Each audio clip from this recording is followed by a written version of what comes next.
Hey everybody, what is going on? Welcome to the GMI Rocket Show. Today is episode number 63. I am your host, Roman Zelichenko, a former immigration attorney turned entrepreneur. I'm the founder of Laborless, which is an immigration tech startup that automates H-1B visa compliance, and also the founder of GMI Rocket, which is a digital marketing agency for the immigration and mobility space, and of course brings you this show. Today, I'm excited to talk to a fellow immigration lawyer and tech entrepreneur. Although I will say he's the better person than I am because he's still practicing, and I left the practice a handful of years ago. So I'm really excited. Our guest today is Jon Velie, who is an immigration attorney and the CEO of OnlineVisas.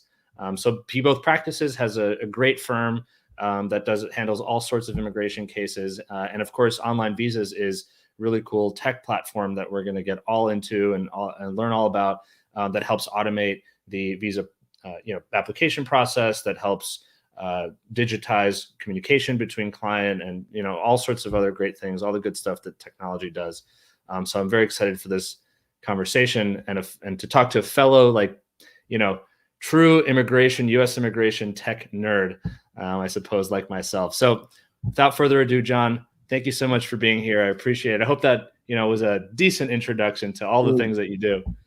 I've worn a bunch of hats in my life, and a true immigration tech nerd is one of the best intros I've ever had. Thank you for that.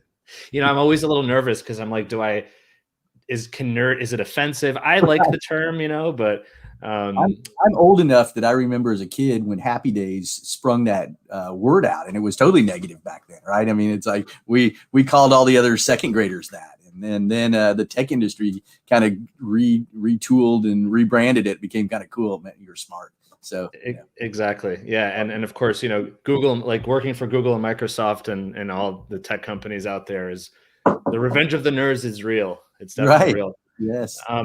So before we jump in, for folks who are here watching, tuning in, give yourself a shout out. Tell us who you are, where you're from, what you do, where you work, etc.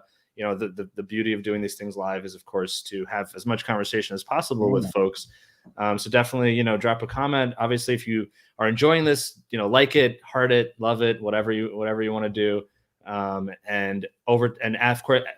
basically ask us questions, and really ask Jon questions. I'm just here to facilitate. So please ask Jon questions as we go.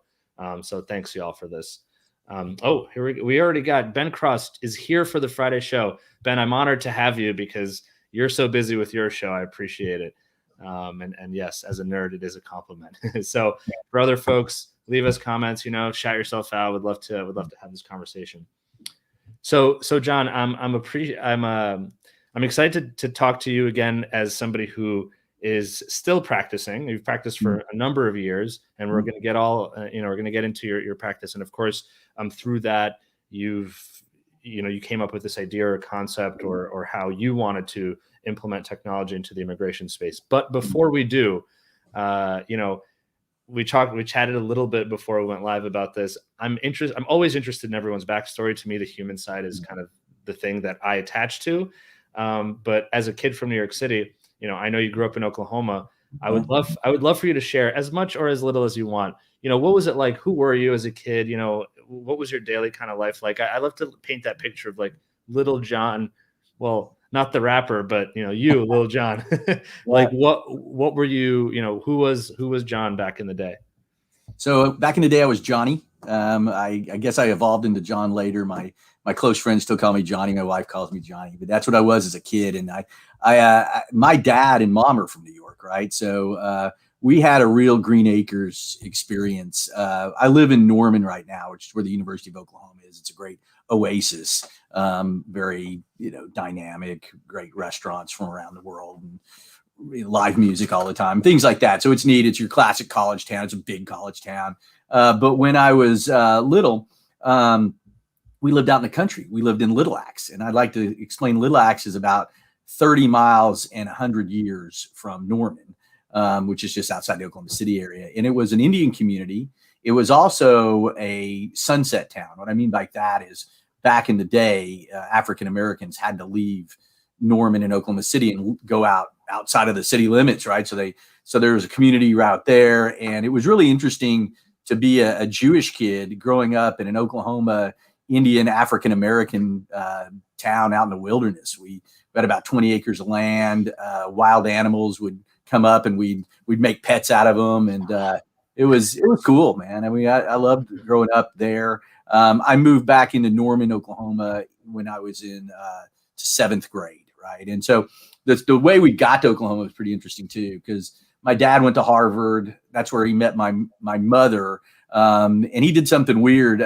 After he graduated Harvard, he joined the Marine Corps. I don't know if anybody does anything like that anymore, but my mom went to Radcliffe to do a program after she graduated, and literally would have got an MBA from Harvard, but they didn't allow women to do that. So she got a certificate from Radcliffe. Anyway, they're in Boston. They met.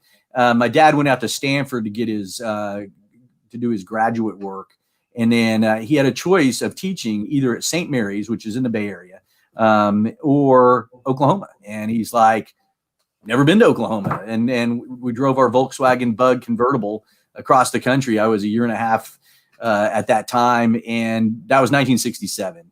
And my dad can remember the first ethnic restaurant that ever came to Oklahoma, which I think was a Mexican restaurant. And he taught at OU for 50 years. He retired just recently, the longest serving professor in the history of the University of Oklahoma. Wow. So I grew up in OU. It's a great college town. It is a hopping mad as a rattlesnake town right now, because Lincoln Riley, our football coach, hightailed it to a 4-7 USC for all the money in the world, and everybody's angry. I mean, OU football is a religion here, and that was about as blasphemous as you could go and do. So I was at an event last night where Barry Switzer was there, and man, it's everybody's topic of conversation. It's crazy, but so living in a college town is really cool. And it's funny, Roman, to be an immigration attorney in a very small state, in a town. I mean, there's 100,000 people in this town with very small immigration sector. And most of the immigration in Norman, Oklahoma goes to the University of Oklahoma, which has its own immigration attorney.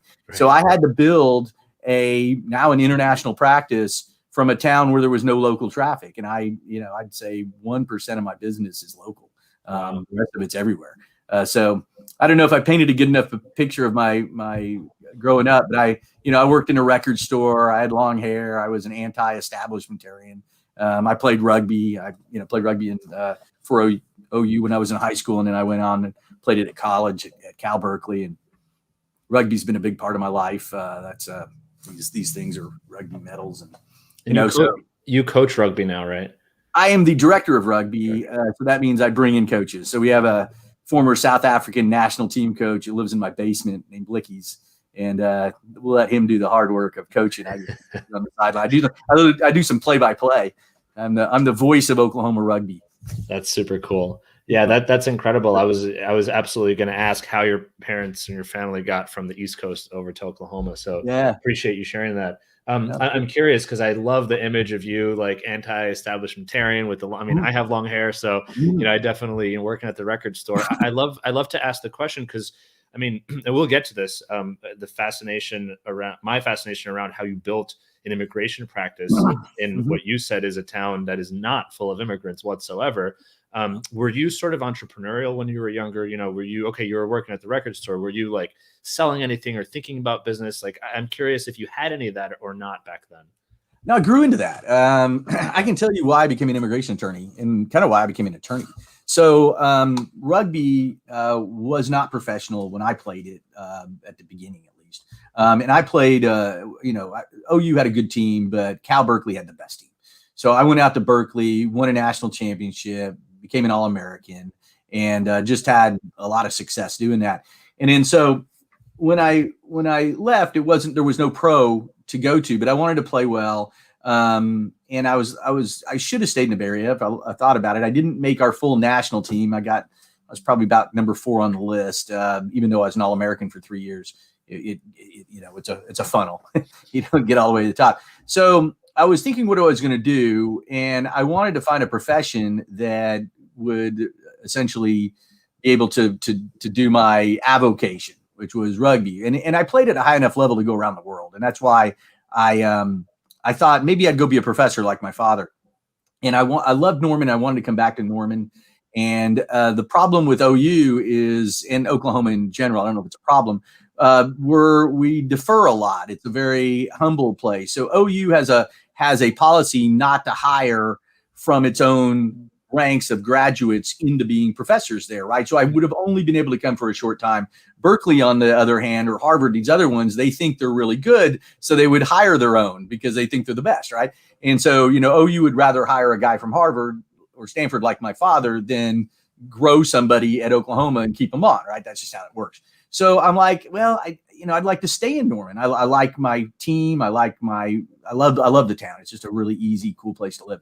So I thought law school makes sense. And so I went to law school and then just hung a shingle to, again, deal with rugby. I'd made the U.S. Maccabi team. That's the Jewish Olympics, right? And it was a month. I actually, instead of staying to study for the bar, I went to Israel. It was almost the biggest mistake of my life. I had 10 days to learn the entire bar when I got back, and I passed it. My partner flunked it. It was bizarre, but rugby was what I did, right? And so how I got into immigration, which is kind of interesting, is I was on tour in New Zealand, and we were doing any body of law we could to give us enough money to just stay open. I couldn't work for another law firm, right? They would have fired me because I was gone for a month. So when we were in New Zealand, rugby had just gone pro.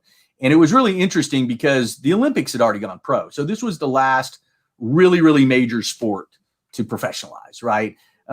So what happened is England didn't want to professionalize it. And they sort of controlled it because if you were a really good rugby player in England, the really good teams would just give you a job in a bank or whatever, and you get paid a fortune and you play rugby on the side and everybody loved it. But New Zealand was really good, and there were a bunch of bricklayers, right? Or laborers, and there wasn't any great jobs down there. So their international team, the New Zealand All Blacks, were like, come on, let's make this pro.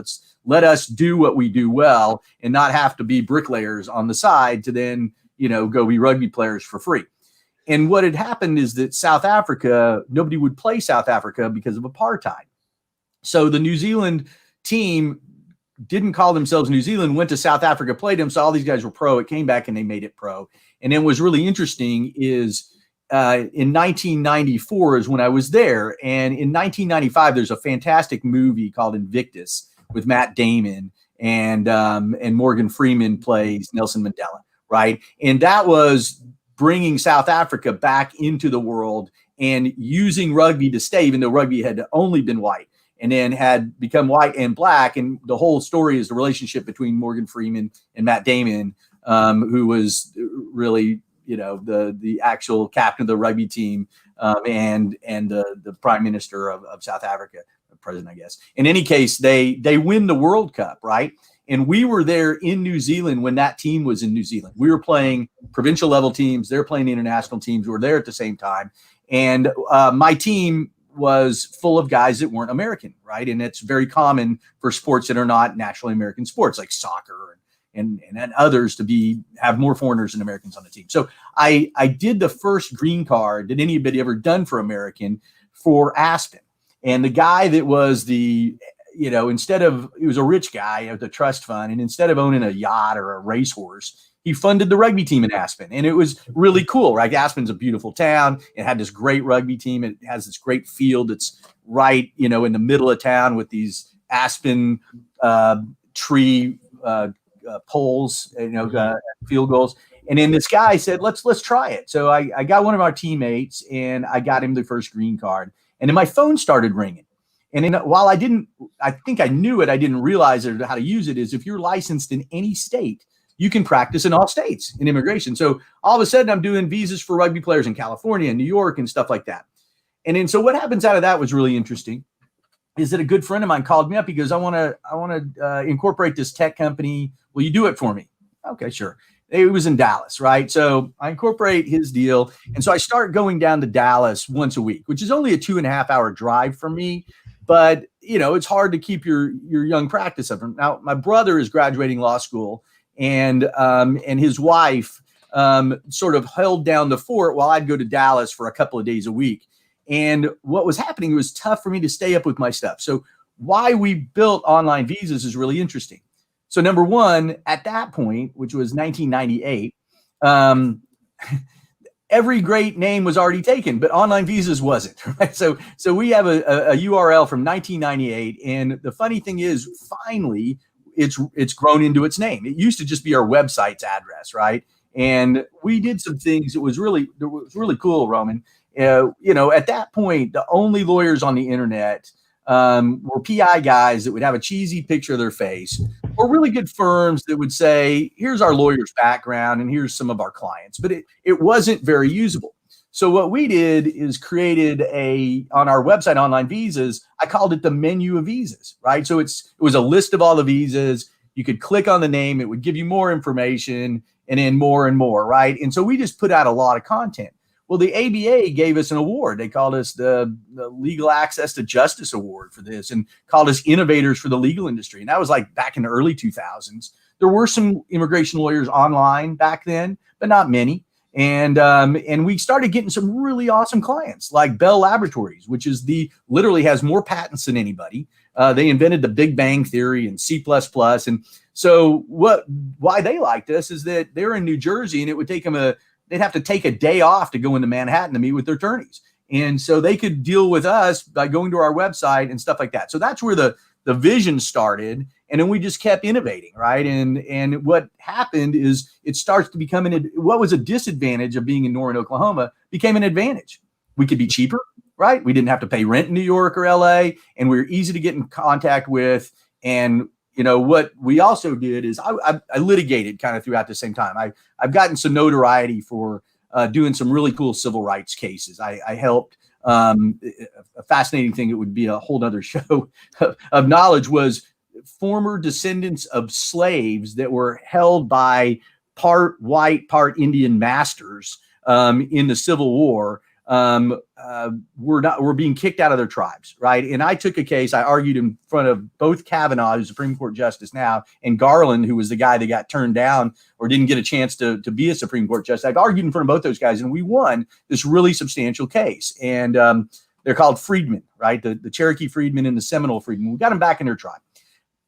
Putting that aside, as a litigator, I noticed that we had to brief everything, right? And every argument we had a counter argument of our opposing counsel. And what I saw in immigration were cover letters where they would put all the information in the employee's letter and a table of contents on top of them. Like, you guys aren't even being lawyers, right? So we developed a very sophisticated briefing process, sort of took a page out of the USA Today, where we made it full color, made it look like a magazine. Over on my wall, I've got a number of them for great sports athletes and stuff we represented, but it looks like a magazine, and it reads like a magazine. And we tell an opening statement about the beneficiary and an opening statement about the company and why they needed this person. And we talk about this. And it was essentially, we call it the silver platter. Make it easy, identify the issues up front, effectively answer your RFE at the beginning. And that cuts down the number of RFPs. So I never thought I'm a smarter lawyer than anybody, but our process is better because we effectively identify the issues and answer them, instead of like, let's be an ostrich, put our head in the sand and hope the guy doesn't notice, right? Because they notice. So we had this briefing process, and it was really, really robust. So, we always said, well, we do more work. And then we're looking at the issue is, there's two things wrong with immigration. One, it's hard, and two, it's expensive. We solved hard, but how do we make it cheaper? And so that's when we went to automation, right? And we use an element of artificial intelligence called robotic production automation, or RPA, that does things like I can import a I-129 form, and it will parse all the data and then throw it into a database, and I can push a button, and then I got another I-129. It's already filled out, right? Mm-hmm. And so instead of the sort of INS Zoom thing of sending somebody a long list of questions, we say upload documents, and it gathers that information from it, and it puts it in the database, right? And then it does it. And we also moved putting the documents first, right? And understanding that, because forever we'd get the documents, we'd read them, and we'd put it in something else, right? A long story to get there, but that's sort of a bit of a journey of where we are now, and we keep evolving our AI component and our knowledge and stuff like that. But it's how to be cheaper and how to be better, and that's what technology does, right? I love it. It's cool because when you kind of, that was a synopsis, I would say, and looking backwards, all the points in your career and in your life. And I'm gonna backtrack a bit because I definitely have a lot of questions. But it's cool how, coming from, going from your first visa for a rugby player out based in, from New Zealand to where you are now makes so much sense looking back onto it. It's funny, right? I mean, life is about a bunch of opportunities, and sometimes you grab them and sometimes they float by, and you don't know which one is going to take you there, right? And I don't know about you, Roman, but every so often I'll speak to a law school class or whatever, and they don't know where they're going to go next, right? And they, especially those in their third year, and all I tell them is just keep your eyes open. Every story of somebody successful has some sort of modest, this happened that day. They got to a crossroads and they went left or they went straight or whatever it was. Bam, here's what happened. And it all started with, something. And at the end of the day, if you do what you love, it's not a job. And I got to combine a love of a sport, which is now all sports, right? I mean, we're in 50 different sports now and major league stuff where I get to go to games and sit back, or the US Open and hang out in a desk with Billie Jean King. I mean, it's awesome how that stuff can happen. And you don't have to be a superstar. You just have to kind of see it. And sometimes it's right there in front of your face. And take the opportunity. Yeah. Yeah, definitely. I've spoken to a lot of law students and they're so nervous about, what are the next steps? Because they just see the associate partner retirement track. Right. And it's not, and that is good for some people, but there's so many other ways of taking your career. For sure. I want to take one small pause here, just to throw in some comments here. So Ben Cross from Dallas at Glomo. So thank you, Ben, for joining. Giordano in London, Ontario, which is awesome. Ben said Boomer sooner. Hey, Boomer. Marianne. Marianne said me too, I guess, watching the show. So thank you, Marianne, as always, for checking in. And Ben says happy Hanukkah to my Jewish brothers and sisters. Thank you, Ben. I appreciate it. Yeah, thank me you. Too. And happy Hanukkah to you, John. Yeah. Thank you. Brian says, thank you, Roman. Glad connected. Thanks for Brian. Oh, Ben says both his siblings graduated from OU. That's awesome. Yeah. Very cool. Nicola tuning in from Germany. Thank you, Nicola. As always, it's late there, so I appreciate it. Hope you're having a beer. Friday night, man. Yeah, he's in the bar. Marina says, John, you sound like a world traveler, which you definitely are. You did for sure. And then Gene says, hi, Roman and John. Gene here from USC. Cool. Yes, got it. Awesome. Thank you, Gene. Appreciate it. Thanks, everyone, for your comments. Yeah, keep the comments coming. Obviously, ask questions. So John, I want to backtrack a little bit, if you would allow me. So my question to you is, when you started off as an attorney, right? You said that you had a friend who was asking you to help incorporate a business down in Dallas. You said, is that right? Yeah. So was that illegal? Like, were they asking you to come in the legal capacity or like just the business capacity? Legal. So I was the company's lawyer for a while. It was really interesting. It grew so fast. Now I'll tell you, it leads to another kind of cool component. But so we incorporated in with 3 people. It was him, his partner, and his secretary. And in about I don't know how many years now, 3 to 8, something, very short period of time, they grew. They raised $90 million. They acquired 11 companies. I remember a really great day. I'm very, very young lawyer. And as an OU fan, or as an Oklahoman, I should say, I hated the Dallas Cowboys, right? And so I'm going to Dallas all the time. And my best buddy is the younger brother of the founder, and he loved the Cowboys. So we're down there, but the founder hated the Cowboys, and we have a luxury box in the Cowboys stadium, and he was an Eagles fan. So we're there for Thanksgiving, watching the Eagles, and we catered in some Cajun turkey, and it was a great day. So this almost sounds like a joke. In the door, watch Roger Staubach, Kurt Schilling, and Merle Haggard, the country western singer that sings Okie from Muscogee. And these guys all wrote us $1 million checks that day. And we were just, we're telling my friend, we called him Haas, we got to cash that check. I know Roger Staubach's autographs on it, but and that was fun. It felt like the an oil boom, right? I mean, to be really young and part of a company like that. And it was really interesting, the escalation of that, right? So I remember negotiating. We did a simulcast of the 2000 New Year's Eve party, which was in downtown Dallas, with Yahoo after they had bought, broadcast.com, which was, what's the guy's name? The basketball owner from Dallas for the Mavericks. What's his name?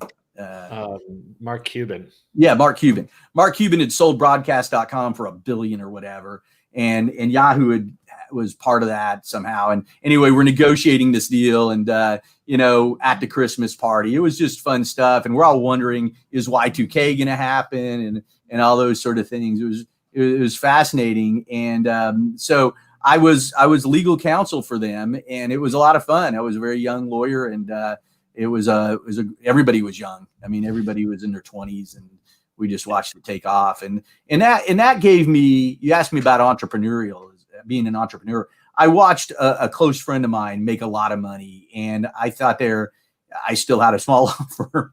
And one of the funny things was, Roman, I was like, how come lawyers can't have investors, right? And that was like, and I knew why. I mean, because Ross Perot, who was the big dog at the time, he'd owned all the law firms. No one could sue him, right? So what actually launched my idea on OnlineVisas.com, OnlineVisas Inc., which is a Delaware corp, and we spun off, was watching LegalZoom, an ad for LegalZoom where they said, go on and download our contracts or whatever, but if you have a problem, call our lawyers. I'm like, wait a second.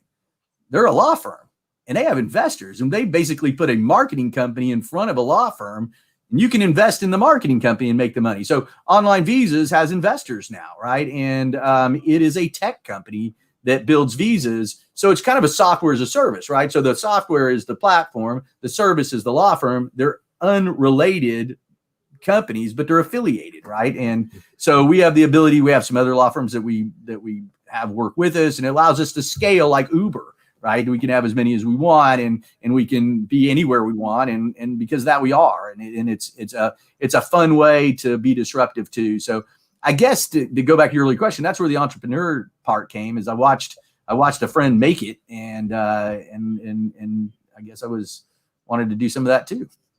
Yeah, I mean, I'm kind of along the same path as you in the sense that I did not grow up in an entrepreneurial family. I mean, it sounds like you grew up in a very academic family, right? We did not know how to do money in my family. Right. And my dad was a professor.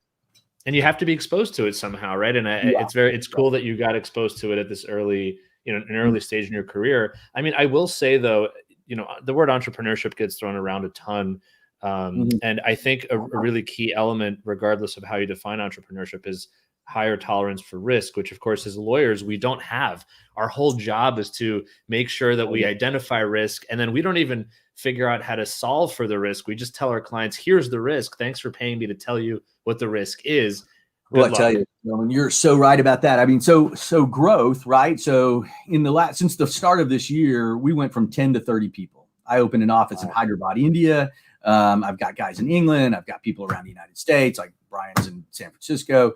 And for the first time, I started operating off a loss, right? And running a law firm, it's all about profitability, and don't overextend, right? So, got, raised about $1 million, $1.5 million, I guess, and went out and put everything up against my house and put it all there, and borrowed a lot of money to hire too many people to do too many different things with marketing and spending time on videos like this. Like we shoot these things too, right? And hiring people to do that for us. And, it scares you to death, right? I mean, and you're right. So you got to wear these two different hats. And I mean, really, you're where I evolved to. Well, I will evolve to be. I keep firing myself from different positions, right? I was the guy that did all of the visa.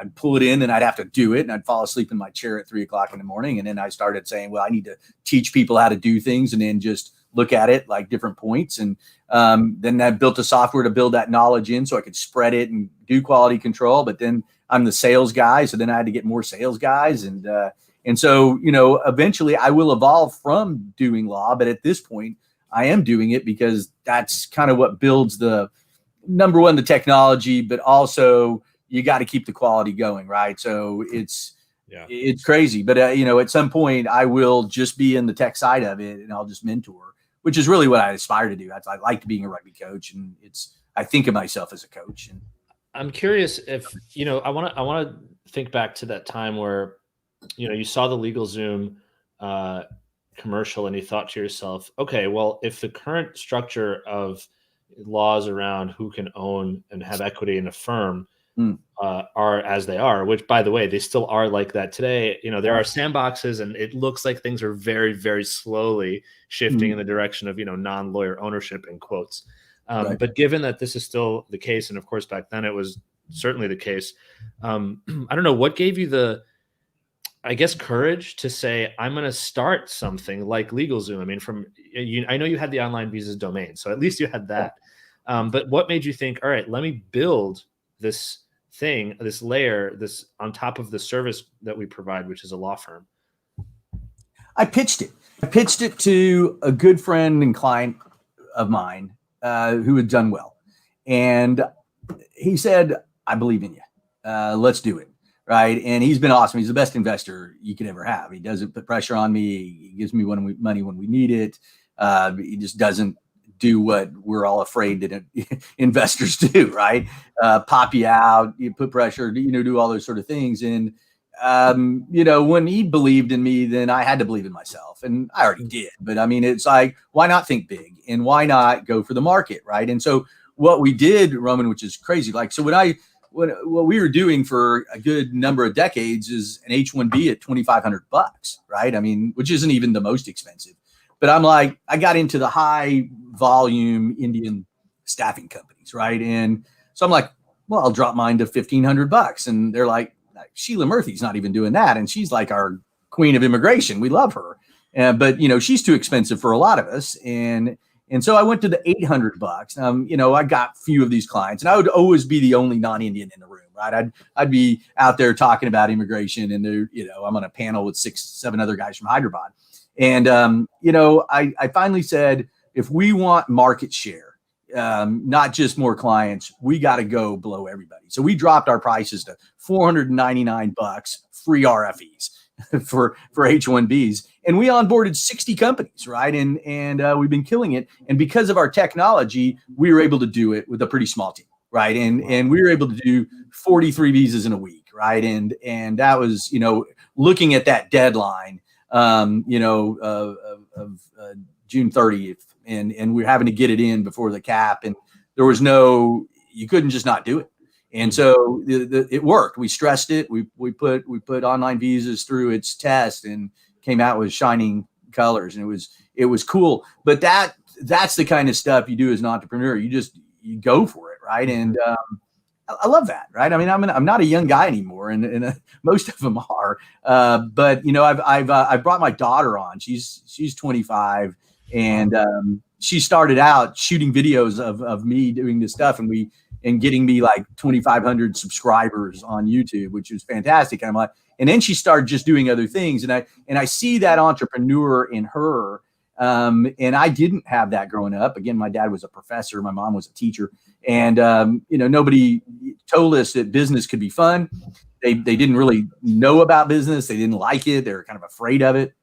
But watching my daughter, and now my son is doing what she was doing. I've got 2 of my adult children in the firm, and that's been awesome. And I don't know if I answered your question or I just kind of went on a tangent, but no, that's incredible. And I think it does go to the point of, you're exposing them to entrepreneurship, and you have been for, since they were, of course, young.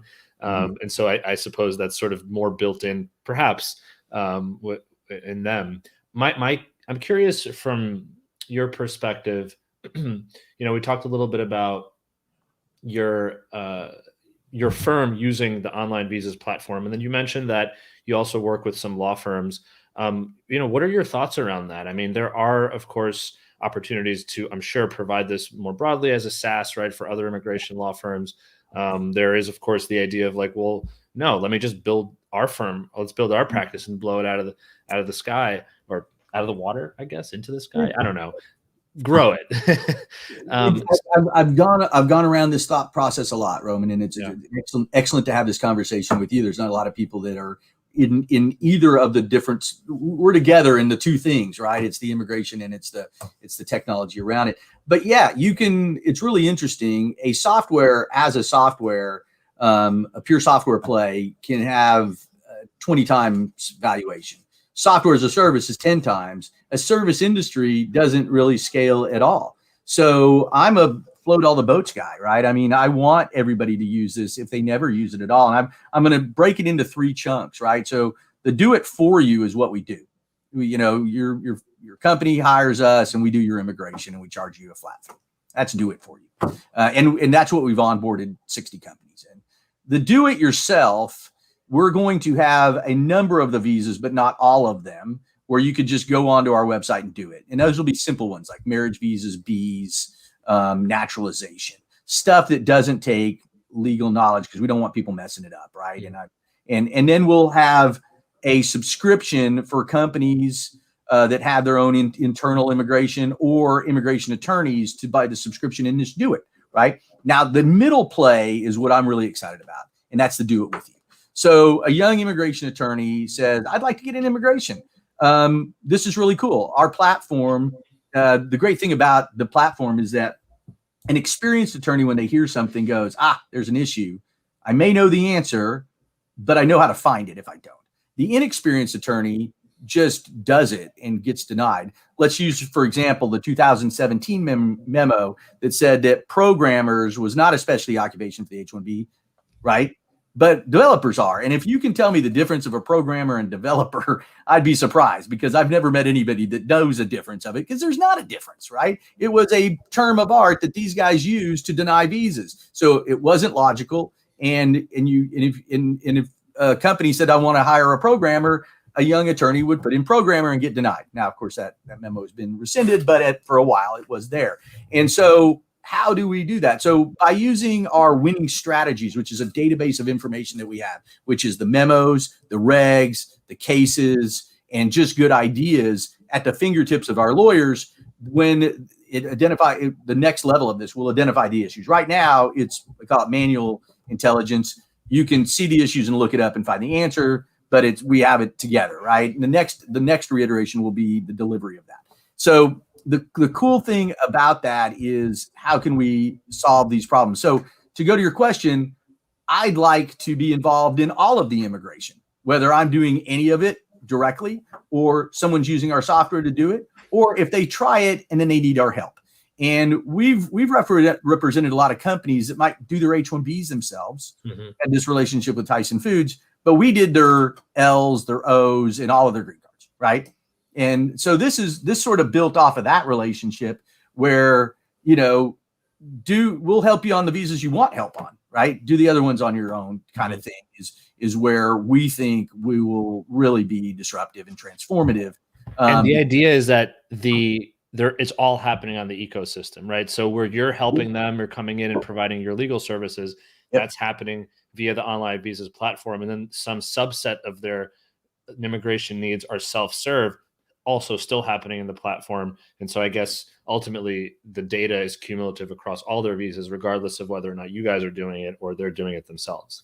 That's ultimately where it'll be, right? And we're still in the rollout of that. And it's interesting. So we represent a couple companies that do immigration, but they don't do all their immigration. So we come in and they will be the case managers for their cases. And we can come in as lawyers and just go change, review, whatever, right? And then they are subscribing to our software, and then they're paying the law firm a fee, which is much less than the fee would have been if we did it all together, right? And that's what we're doing for this labor solution company that does a gazillion H-2Bs and EB-3 green cards, right? And so we come in and help them on that. That's pretty interesting opportunity that came our way, and it's been working well. It's neat. I'm curious. I want to shift gears a little bit because I want to touch on something you brought up early on and maybe connect it to where the company is right now. You mentioned that. Well, what was the name of the town again? I'm sorry, I forgot. Normand. Sorry. Okay, great.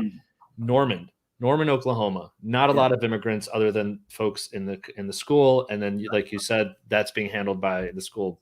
From a marketing perspective, how did you and how do you continue to build your practice when you don't have, forget about people walking in the door. Okay, there's, green card case, but even corporations down the block, it's easier when they're right there. You can meet for lunch, with the chief of HR, whatever it might be. You don't have that.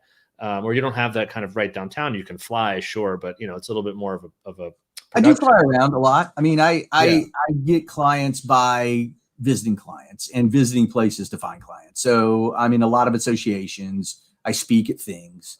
I just build relationships. We grow out of the ones we're at, and we have a pretty big, pretty big.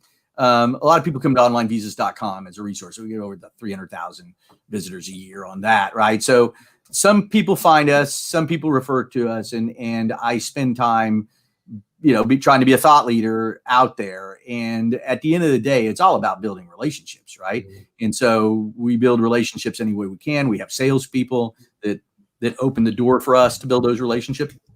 And, we do things like this, right? I mean, we have lots of video out there on things, and then we push those videos across social media and send them to clients and potential clients. And I think what, a silver lining of the pandemic is people are everywhere and they don't meet in person all that often. And our business took off during the pandemic. Mm-hmm. And I think going to your lawyer's office who needs to do that anymore? It's like, why go to the store, the mall anymore if you've got Amazon, right? One of the biggest pains of my life ever growing up with all our children was going to the mall. I mean, you couldn't find a place to park. The line to get in and out was horrible, even in Oklahoma. And, if I can go to Amazon and go poke, and all the presidents just show up, then I'm all for it. So we're just doing that with law. And it's funny the way we do it is I do these things on Zoom all day, right? And so the other lawyers we have. And then so we do these strategy sessions. I take people, I open up my platform, I go through, we divide out the important questions, the strategy questions, right? So if we're doing an EB1, I'm asking what awards they've won, and I'm asking who their experts are, and how much money they've made, and if they've had patents or if they're a superstar or whatever. And I'm doing that right in front of them. And then I can build a contract in front of them and email it to them, and then they can sign it and just pay with a credit card like that. And we found when we developed that sort of Amazon-like checkout, how much quicker clients were engaging us. And the fact that we didn't have to follow them up that much because they had it in their email and they could go click it. And what we also discovered is that in immigration, people were shopping amongst immigration attorneys, mm-hmm. right? They're talking to 4 people. If we can have our contract sitting in their inbox right afterwards, maybe they go with us just because of that, right?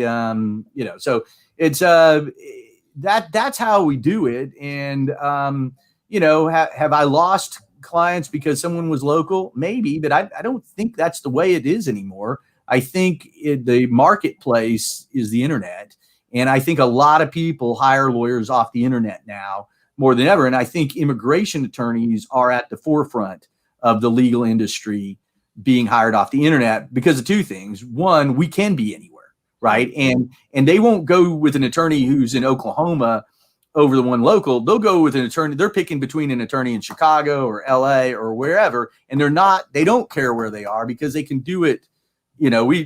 How many times I never have anybody come in and sign anything. We send it to them or email it to them. They download it, they send it back. I mean, it's do it from your desk, right? I mean, and so this is my office. You're looking at me in my office, and with Zoom, that's as much as you need. That's where you can look somebody in the eye and see if they know what they're talking about.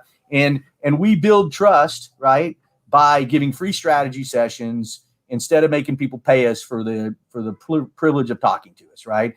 If you are in Oklahoma and you're trying to do business and you put that wall up, you wouldn't get any business. So if I can say, talk to me, and what I think trust is based on is knowledge and engagement, right? I mean, do I know what I'm talking about? And do you think I care enough about your case to see it over the line, right? Because there are people that either don't have knowledge and they'll be there for you all the time, or people that have knowledge, but they're too busy or they don't care, right? And I think that's one of the worst things about people in our profession, Roman, is they kind of get arrogant, right? And they sort of think that, you have the privilege to do business with them. Well, I look at it differently. That we're in the service industry, no different than a waiter or waitress or anybody else. And that service is caring, it's empathy, it's understanding this. And what we say every day we have our whole team from India, from England, from both coasts. We meet every day on a meeting in the morning. And the one thing we say at the end of every meeting is delivering dreams. And what that means is it came to me because I have a friend who was a doctor, and I'd always ask him how he was doing, and he'd go, just saving lives, which is really funny because he was a general practitioner, right? He wasn't a brain surgeon. Right. He wasn't curing cancer or anything. He was just, checking to see if you had a tonsillitis. But I thought it was funny, right? And he says saving lives. And I thought, I don't say when you ask me how I'm doing delivering dreams, but I don't know about you, but when people ask me, what do you do? And I say immigration attorney, you can see they're like, what is that? Mm-hmm. Are you sneaking people across the border? Or, what is immigration? What is that? And it's like, I could say we fill out forms for disinterested government employees, which we do. Or I could say, I understand that everybody that we touch, right? Everybody that comes to us, every beneficiary especially, has a dream to come to our country, right? Or continue to be in our country. It's a dream, right? Because it's attached to their career. It's attached to their life. It's where they want to work and reside. And if we get it approved, I don't know about your experience, people are so happy, man. They love you if you get their visas approved, especially if it's a green card. And, if you get it denied, I mean, they cry. They're sad. They're mad. Their life has changed. It's not like you sold them a pair of shoes and you can go in the back and get them another one, man. They're done sometimes, right? And so we know how important it is, right? And we know how significant that is. And this is coming from the anti-establishment long-haired kid. I became patriotic not because I got an AR-15 and I like to shoot it up, but because I realize how great America is by how many people are wanting to come here and why they want to come here, right? They're telling us it's the greatest ad in the world for America is immigration, that, I want to come to this country because it's great and it's there. And I was sitting on a boat with 200 guys in Dallas, Texas from Hyderabad. And I was thinking to myself, how odd would that be the other way around? 200 guys from America sitting in a lake in India, right? Here are these guys that grew up together, most of them poor, all had companies worth tens of millions of dollars and some of them hundreds of millions of dollars that by coming to this country, they had the ability to do. And it's fun to be part of that process. It's fun to watch them make it. And it's really fun to talk to them before they're here.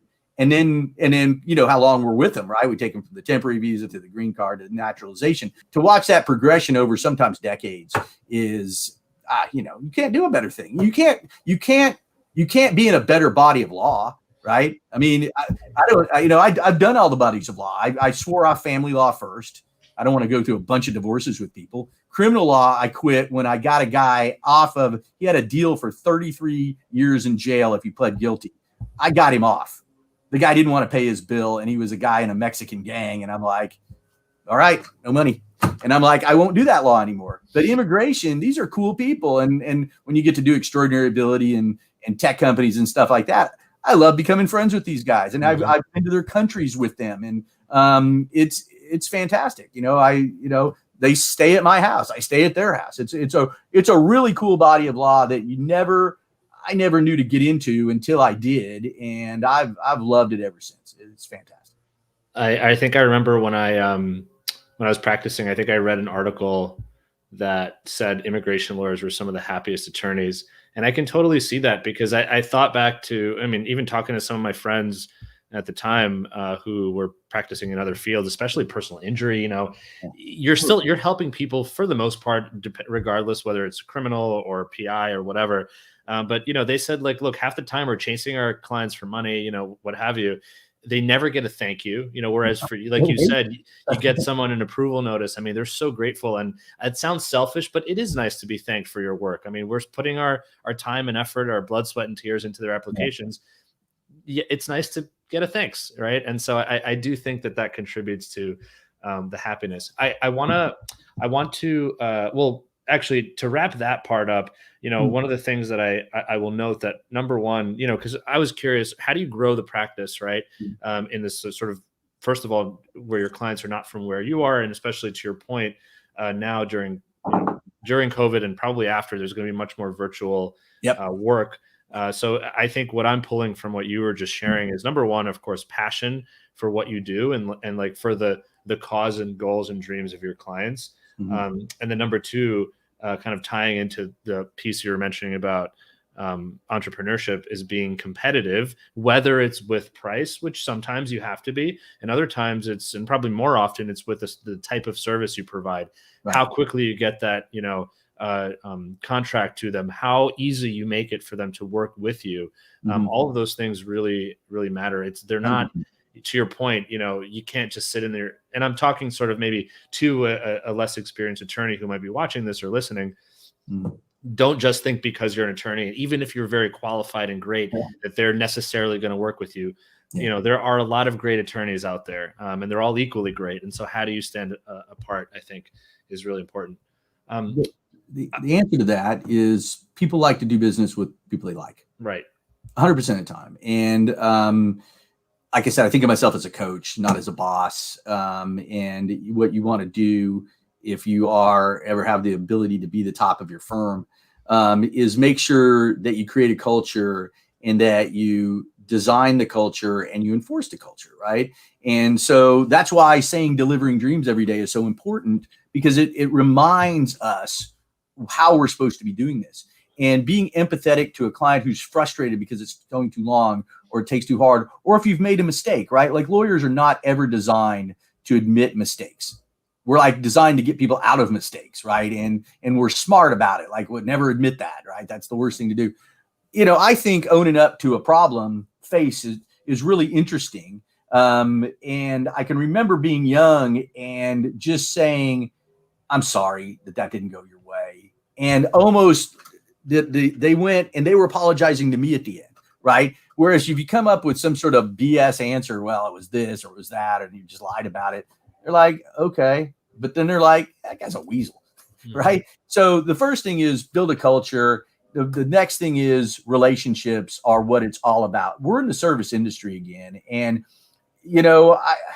look, my wife may disagree with me on this, but I give clients my personal cell phone number. And if they're having a really big problem, they call me whenever, right? I mean, I've had to take 3 a.m. phone calls because our clients are around the world, right? And I don't want to do it every day. And you want to save it for the important things. And if people abuse it, then you say, look, quit calling me at 3 o'clock in the morning. I wonder where your case is when I told you 3 times today. But, you have to be able to serve, and you have to look at yourself in that way to really maintain clients. If you're really, really good, but you're mean or arrogant and talk down a person, somebody's going to be as good as you that's going to treat them better, right? But if you always treat them well, it can make up for things because mistakes happen. There's no way they're not going to happen. And dealing with immigration, which is an inconsistent agency, you're going to get a bad decision, no matter how good you get this from time to time. Luckily for us, we're north of 95% in our approval ratings. But what that means is 5 out of 100 are really, really tough phone calls. We do hundreds and hundreds and hundreds of visas, right? So we have to make those calls, and you want to make them the same day. You want to look them in the eye and you want to say, I'm sorry this happened. We can refile, or we can do this, or we can do that, but you got to look at them. And I think that's for a young person coming into this profession, be professional. And it's funny how many people aren't. And be friendly. It's funny how many people aren't. And be kind and enjoy your work. I mean, if you don't enjoy it, do something else. There's all sorts of things you can do. I think you're absolutely right about the happiness of immigration attorneys. And I love immigration attorneys, right? I can't think of too many I don't like.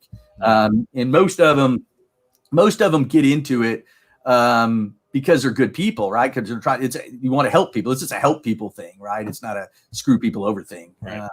At least from our side, right? So I'm with you on all of that, man.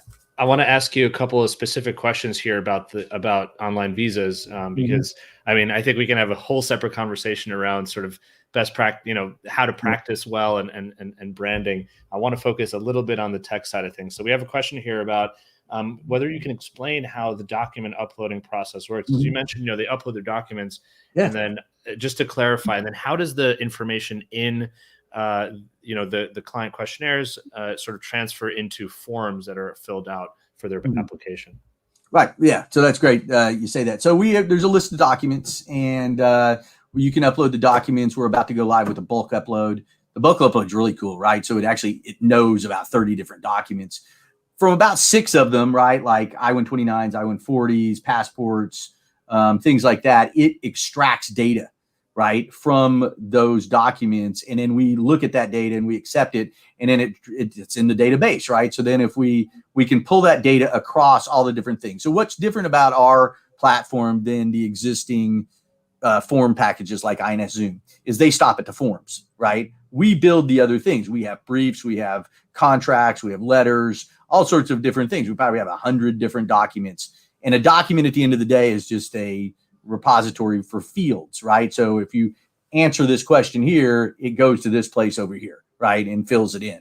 So sometimes it's the same stuff. Beneficiary's first name, petitioner's, contact information, it could go any number of different places, right? So that's how that works on in that technology is called robotic production automation.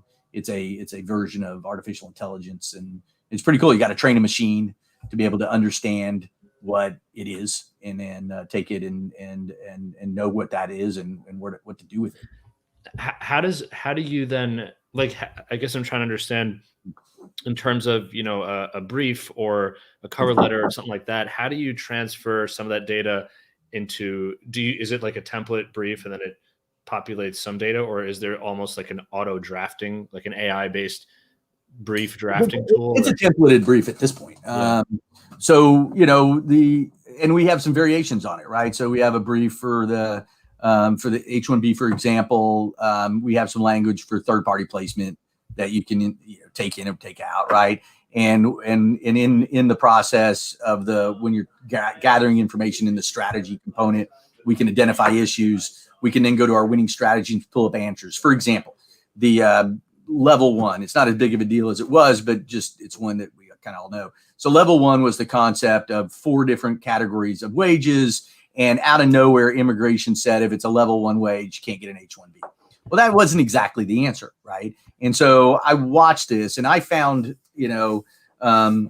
somehow that it was in a 2009 Department of Labor memo on page 35 or something that it went down and described these 4 levels of pay. And it said that level 1 was for inexperienced folks, like entry-level jobs, with little to no discretion. Okay, so you can do a level 1 if your job requires a university degree, but you have little to no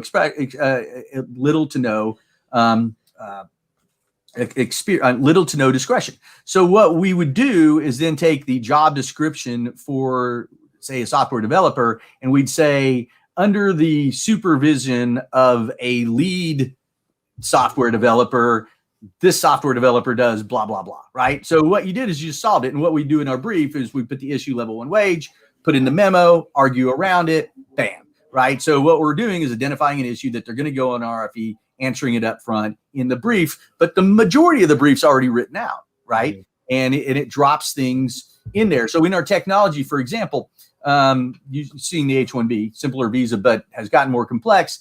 Like the categories of duties, like that's really, really important, is how do you describe the job? It's probably the critical piece. Well, what a lot of people don't know, which is really interesting, it's the Occupational Outlook Handbook that immigration goes to. Well, in our software, you can click on OOH, the OOH tab under there. You're going through categories of duties, and it's like, what is their description? And it takes you right to the OOH. You can put in the deal. We actually grab that data, drop it into our brief, and then put them next to each other so that we know they're going to go look at it anyway. Why don't we hand it to them? We do the same thing with the prevailing wage, right? So you put in your salary is $70,000. You can click the button. It takes you right to the FLC data center. It opens up that. You go through it. You find the wage. You capture that. You put it right under it. So you show that, shows the wage. If it's a level 1 wage, you put level 1 argument there, right? So we're doing the brief, but instead of the old-fashioned way that all attorneys do, we all have variations of things we did. What was that case I worked on last week? Right. It's right there, right? And it's built that way. And what we can do, it's really cool. New memo comes out. We can change it across the whole platform. We write in the memo and how you use the memo, and bam, there you go, right? So when the 2017 memo came out, I was able to change the H-1B platform over a weekend, and then immediately have that argument across the board. And what that was really cool about is everybody in our firm was arguing it the same way. Mm-hmm. Instead of, well, Joe does it this way and Shirley does it another, right? There is no Joe or Shirley way. We have a firm strategy when it comes to how do we argue these issues, and that collaboration allows us to be better and more consistent. That's really cool. That's really cool. And I think that's exactly where technology or how technology should be leveraged for our practice, for the industry. For sure. Another great question here. You talked about having global clients, of course, and as we and this sort of leads into one of my final questions around growth, right? And sort of maybe what some of your thought processes around where you want to take online visas. So, and it sounds like there are a number of different ways. You mentioned there's like the done for you, which is the standard. The law firm provides a service, and then you use your practice. There's do it yourself, and then there's also like the done with you piece, right? Which is really cool. The question here is from the audience, if right now you're obviously focused on the US, do you currently, or do you have any thoughts, or would you ever consider let's say supporting Canada or maybe potentially other countries around the world? We want to do everywhere. Basically what our platform does is it can build forms and documents, right? And that's what was really interesting to me, is how they've stayed sort of where they've been so long. When you can lose a case in the forms, but you can't win it in the forms. You got to win it with the other documents, right? And those documents are critical. And what I've always found was funny about immigration attorneys when we inherited cases is how little they did on the analysis of what the documents were, or more importantly, the change of what the documents were. There is not illegal to suggest that someone could add some language to a contract, right? Or a handbook, or whatever it may be. The handbook, for example, one of the big issues in H-1B was right to control.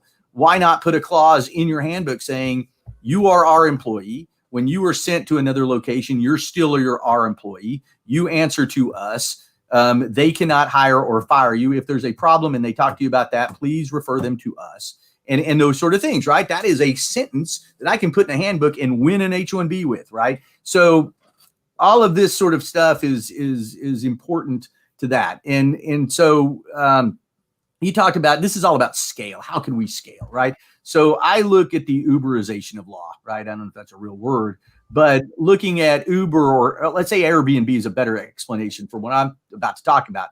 Well, one of the biggest firms in the world is Fragment, right? They have 120 offices worldwide. They're Hilton, right? When they want to open an office in Hyderabad, they rent a place or they build it or whatever, and they staff it with a lot of people. And they have all those costs, right? Whereas what we can do is recruit experienced immigration attorneys that have done what they've done as long as I have. And then we can, using our platform as a base, be able to share cases with each other, which is what I do. I have a number of lawyers that I work with who are their own autonomous law firms. But we work cases together, and because of the platform, we can, right? So I can scale to as many lawyers as I want to serve any company of any size, and I can do it really, really quickly. And I can do quality control by building it through our system. We know what the questions are. We know how to answer it. We can collaborate on that and be able to, put together the same kind of product. Like I said, we have a firm strategy on this thing. Like take the L1, for example. You can get L1s with less than 5 employees, but I think it's really hard because you have to have 3 tiers. You have to have an executive and a manager and workers, right? And so any less than 5, you got 1 executive, 1 manager, 1 worker. They're like, you don't really need a manager, and they knock those down. Well, that's a strategy, right? And so that firm strategy can be spread across a lot easier when you have a platform in which you're building it together and you can see the building of a visa. It's much more transparent for both our clients and our team working on it, and it allows scaling of bringing as many attorneys as you want at any time to do anything and doing it quickly. And so that's what I look at right there. And by using this concept of we don't have to have that all in our law firm to do it is more sort of a cool part of immigration, right? I mean, there's not another body of law that people share information with each other as much as ours because they're against each other, right? I'm not going to tell you how I'm going to draft these contracts or things like that. That's my secret sauce. Mm-hmm. But we all have the same opposing counsel. And so with that kind of spirit is where we built this to create this ever-growing winning strategies that those who are part of our group, whether they're autonomous or employees or somehow affiliated, we're sharing that information with them so that they can build visas faster and better and they can either make more money or reduce their cost to get more clients, right? Either one's good. And I would imagine, to go to the original question, if the law firm is in Canada or in the US, the type of work that they do that's on them.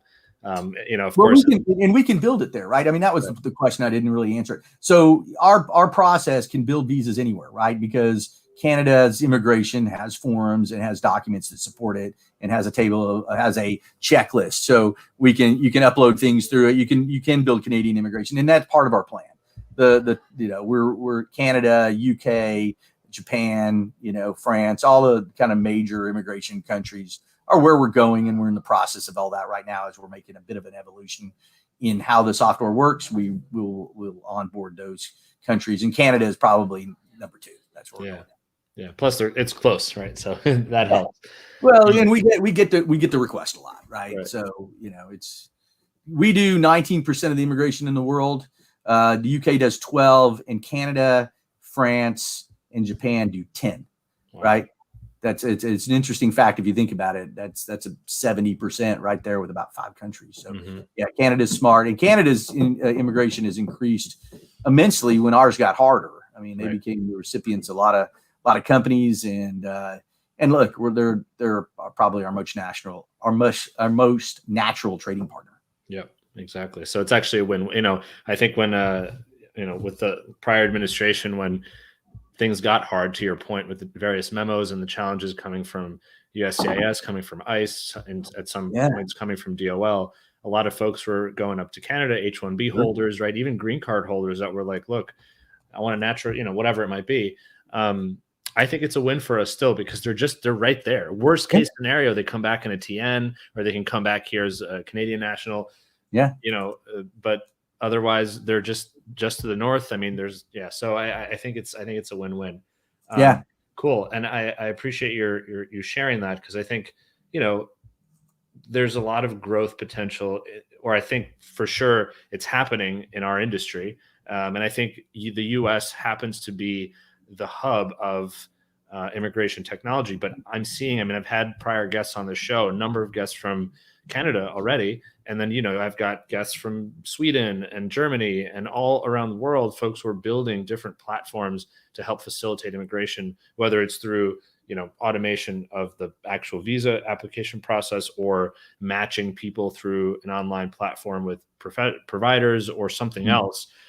Technology in this industry is booming, and internationally. So it's really cool to sort of not only work globally, but think globally from a business perspective too. I think we're going to lead. I think our body's going to lead AI into the legal industry. I think it's our pricing models, right? We're flat fee pricers. So the minute you go to a flat fee price, time's important, right? And knowledge is important. So I love being in the space we're at and where we're going. I like where we are right now, and that's fun for me. I love the X's and O's. I love the strategy of getting visas, especially hard ones. I don't like filling in forms, which is another reason why I have the technology, but I like strategizing on where our profession should go. And I would love to have on my tombstone that I was significant in helping people not hate lawyers anymore. That'd be a good thing to accomplish, right? I don't think of myself as a bad guy that likes to screw people out of their money. I mean, just not me, right? And so I think we're helpers. I think we help people, achieve things that are really, really important to them. That's what we call them dreams. They really are. And I think I love it when they're happy that we do it. And I love it. The best compliment I can get is when somebody on my team gets complimented by a client. And I always let my team that works the case, not even if they're lawyers, like the case managers, be the folks that call them and tell them. And it's just wonderful how that works. So if we can use artificial intelligence to make lawyers better and cheaper and more transparent and more communicative, because we all want to be, but we can't get to everybody every day, right? We can't answer all their questions. And if we can use technology to answer the easy ones, or to lead them down the way, then that's a great way of it. And it's not like, well, my only way I can talk to my attorney is if I go down and I schedule an appointment and I sit in his or her office, right? That's bad for the attorney, and it's a lot of hassle for the client. And I think that model's dead, or at least I don't like it. So, if we can find a way to, get us more business, make more money, and charge them less at the same time, then everybody's happy. And I think by saving time, that's what you can do, right? So if you're able to use our system and just touch a case a couple of times, and although you're getting paid less, you're able to do so much more. Everybody's happy with that, right? And that's what I think efficiency does. And that's where I'm hoping to. That's where we'd like to scale and get a lot of people involved and handle a big part of this. Really Amen. Amen. I think a lot of people would agree with that. So I'm excited, and thank you for the work that you do. And I mean, you're probably busy, running the practice and running the company and doing all these other things. And so I think it's just cool to see that the drive and the passion to continue to make the practice better versus just like retiring and whatever, hanging out. I love to try to end these conversations on sort of a more fun note if possible. But I'm curious. All right, so your family moved from the East Coast right down to Oklahoma. You've lived in California. You've traveled all around the world. Yet you love Norman, Oklahoma. I'm curious to you, if I was coming to visit, what would be like the number one, whether it's a restaurant or like the number one thing that you're like, you've got to do this if you're in town? Roman, when you come out, first of all, Okies are very hospitable. You're going to stay in my house. I'm going to put you on a longboard, and we're going to go longboard from Campus Corner bars to the parking garage that works kind of like a ski resort, where we get in and we take it to the top and we cruise down, and we're going to go see a bunch of cool like campus area bars and restaurants, right? And we're going to watch some live music. We're going to eat Thai food. Maybe I'll get you for some steaks, because that's our part of the country. It's pretty good at that. It's a dynamic, cool place, man. I mean, it's for a small state. The University of Oklahoma is not a small school. It's about 25,000 students. It sits within a pretty serene town of 100,000 people. So it's a big part of it. It's not the only part of it. But we're still only 20 minutes from Oklahoma City, which has really grown and become cool.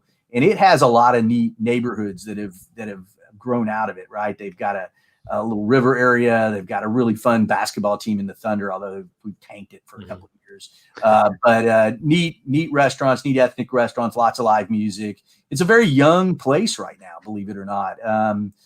My daughter moved up to Oklahoma City, even though she works here. And my wife, who's from Philly, said, I think Oklahoma City's cooler than Norman. I'm like, which it never was, right? I mean, I started arguing. I'm like, I think you're right. And it's been a fun place. And everybody that comes, I wouldn't say everybody comes here. It's one of those secrets, right? Because it's not overcrowded. I'm pointing this way. I can almost see my house. I can see the house next to my house. It's about a quarter mile away. I could walk, but I don't, because I may go someplace for lunch, right? And it's just easy and cool. And university towns are a neat thing. The real university towns, like there's universities in New York, but New York's not a university town. Although NYU sort of kind of is a university town in the middle of it. But they're neat because people come from everywhere. There's a lot of flow. And so I live in this area called Campus Corner. So it has a buzz. People are wandering around, they're walking around. You can hear the music from the bars. Restaurants and bars are across the street and down the street, and we can wander into them and stumble back and never have to drive. It's cool. So that's sort of my life. A lot of good friends that are from all sorts of lifestyles: American Indians, African Americans. I'm in the reddest of all states, but I've got a good, couple dozen of progressive thinkers as our close group. We don't have to just like bite our tongue. Right. So it's not bad, man. I like it. That's awesome. Well, I think you've just pitched Norman really, really quite well. So I appreciate that. Well, Jon, thank you so much. This is awesome. I've learned a lot. I'm really, I admire just everything you've done. And man, if we had another hour, I want to hear all about your rugby career. Oh, yeah. And then, but we'll save that for part two. So Thank you. And for folks who, of course, want to learn more about Online Visas, the website's onlinevisas.com, right? So they can come in and learn more. And I'll put in the notes underneath the video and the show how folks can reach you and learn more about the company. So, Jon, thank you again. Appreciate your time. And I hope to have you back. Thanks, Roman. Really appreciate it. Great work. All right. Thank you, everybody, for being here, for all your great comments and questions. What a lovely and lively conversation today. So thanks to all of you for being here. We've got a couple more shows this month, but of course, the last 2 Fridays of December will be off because that corresponds to to Christmas and to New Year's. Thank you all, as always, for being here. Appreciate your support. See you next week. In the meantime, stay safe and peace out.